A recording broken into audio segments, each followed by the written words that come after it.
Radhe Radhe everyone, आप देख रहे हैं सीरियल स्यापा, जहां पे मिलती है आपको आप ही के फेवरेट शो से जुड़ी इंटरेस्टिंग अपडेट।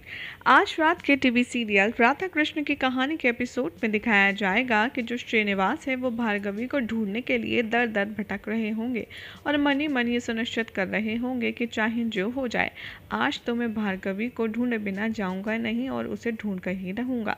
तभी उन्हें पायल की छनकार सुनाई देती है और वो उस आवाज़ का पीछा करते हैं तो उन्हें भार्गवी दिख जाती हैं।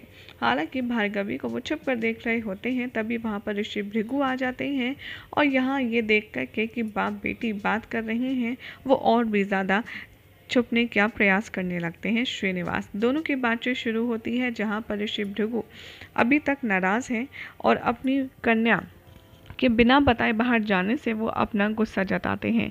लेकिन कैसे यहाँ पर आती हैं भार्गवी और अपने पिताश्री को वचन देते हुए नजर आती हैं और कहती हैं कि मुझे क्षमा कर दीजिए, मैंने जानकर ऐसा कुछ भी नहीं किया जिससे आप आहत हों, लेकिन मैं आपको वचन देती हूँ कि मैं आज के बाद कभी भी बाहर नहीं जाऊँगी और ना ही कोई ऐसा कार्य करूँगी जिससे आप आहत हो।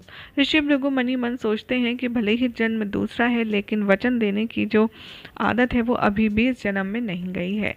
और तब भी उनकी पत्नी बताती हैं कि सुबह से भार्गवी ने भोजन तक नहीं किया है क्योंकि आप उससे नाराज थे। तभी वो तुरंत उन्हें माफ़ कर देते हैं और दोनों बैठकर के भोजन प्राप्त करते हैं और ठीक हो जाता है सब कुछ। जो गुस्से में होते हैं वो ये देख कर के श्रीनिवास काफ़ी ज़्यादा खुश होते हैं, लेकिन जिस तरीके से भार्गवी ने कभी भी बाहर ना जाने का वचन दे दिया है अपने पिताश्री को, ये सुनकर के वो थोड़ा सा परेशान हो जाते हैं और सोचते हैं कि हमारा मिलन कैसे होगा अगर तुम बाहर ही नहीं आओगी तो। लेकिन मैं सुनिश्चित करूँगा भार्गवी, यानी कि मेरी लक्ष्मी, कि तुम मेरे पास आने के लिए हर वो संभव प्रयास करो जो तुम्हें करना चाहिए।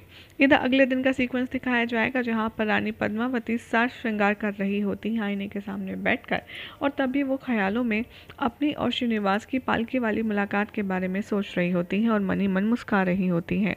तभी यहाँ पर वो सोचती हैं कि आज तो मैं श्री को पूरे महल के दर्शन करवाऊंगी, फिर चाहे भाई वासुदेव कितने भी नाराज़ क्यों ना हो।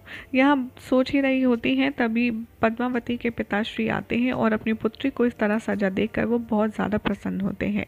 वो पद्मावती को बताते हैं कि मैंने कुल के जो ऋषि हैं, ऋषि भृगु, उन्हें तुम्हारी कुंडली दे दी है और बहुत जल्द तुम्हारे लिए कोई योग्य वर ढूंढ करके तुम्हारे हाथ भी पीले करूँगा। ये सुनकर के पद्मावती थोड़ी सी अपसेट हो जाती हैं और सोचती हैं कि मुझे अभी विवाह नहीं करना पिताश्री।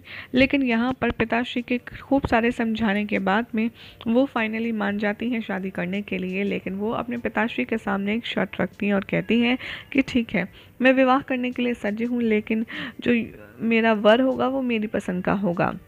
उनके पिताश्री मान जाते हैं और वो बहुत ज़्यादा मुस्कुराती हैं। वो फिर सोचती हैं कि मैं जानती हूँ मुझे मेरे योग्य वर ढूंढने के लिए क्या करना है। मैं नृत्य प्रतियोगिता रखूँगी और जो उसमें उत्तीर्ण होगा, सर्वश्रेष्ठ होगा, उसी से मेरा विवाह होगा। और इस पूरे आसपास के गांव में या पूरे राज्य में श्री से ज़्यादा बेहतरीन नृत्यकार कोई है ही नहीं, इसीलिए श्री से विवाह करने का सौभाग्य मुझे मिलेगा ही मिलेगा। यहाँ पर जो ऋषि भृगु हैं वो बैठकर बात ही कर रहे होते हैं अपनी पत्नी से कि भार्गवी के अब हमें हाथ पीले करने का समय लेना होगा। लेकिन जब जब ये बात सोचते हैं तो काफ़ी ज़्यादा मन उदास होता है।